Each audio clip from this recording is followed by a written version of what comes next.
ఎవరో ఒక ఆవిడ పెద్ద పూజ చేస్తోంది. ఆ పూజ చేసుకుంటూ నైవేద్యాలు బోల్డ్ అని వండింది, తీసుకొచ్చి అక్కడ పెట్టింది, అరిటాకులు కప్పింది. ఇంకా నైవేద్యం దాకా వెళ్ళాలి. ఇంకా అదేమన్నా అష్టోత్తరమా, 16 నామాలా, 12 నామాలా, సహస్రాలు 4 5 చేస్తుంది ఆవిడ.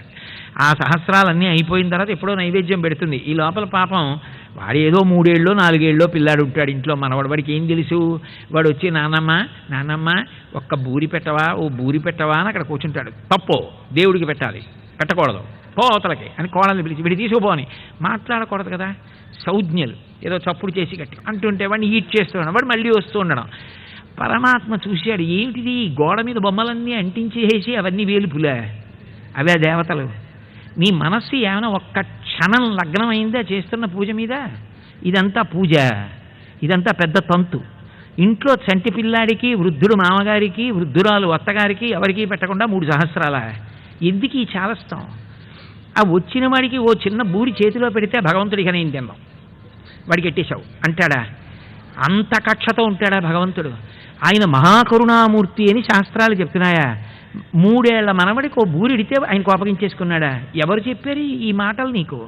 అందుకని ఆయన ఏం చేశాడంటే, ఈవిడ కళ్ళు మూసుకుని ఉంది, ఆయన వచ్చి ఏం చేశాడంటే, ఆయన చాలా నిశ్శబ్దంగా వస్తాడు, చౌర్యం కదా.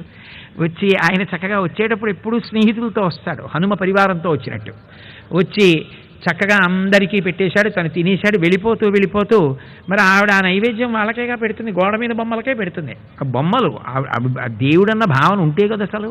దేవుడన్న భావన అంటే ఒక ఉపచారమే గంట పడుతుంది. పాదయోహో పాద్యం సమర్పయామి అంటే భగవంతుడి పాదాలు కనపడి భార్య నీళ్లు పోస్తుంటే, కాళ్ళు కడుగుతుంటే, ఆయన పాదములు చేతికి తగులుతుంటే ఆ తీర్థం తీసుకుని ఆ పాదాలు ఉత్తరీయంతో తుడిచి పారాణి పెట్టి బొట్టు పెట్టి ఇవన్నీ చేస్తుంటే మనసు నిజంగా అక్కడ నిలబడితే ఒక్క ఉపచారం దగ్గర మనసు ధ్యానంలో లయమైపోతుంది. అది లేనప్పుడు పాదయోహో పాద్యం సమర్పయామి, హస్తయోహో అర్ఘ్యం సమర్పయామి, కేయాచమనీయం సమర్పయామి, శుద్ధోదక స్నానం సమర్పయామి, తమలపాకుతో నీళ్లు టాకా టాకా టాకా ఇలా అంటుంటే అయిపోయింది పూజ. అది తంత పూజ.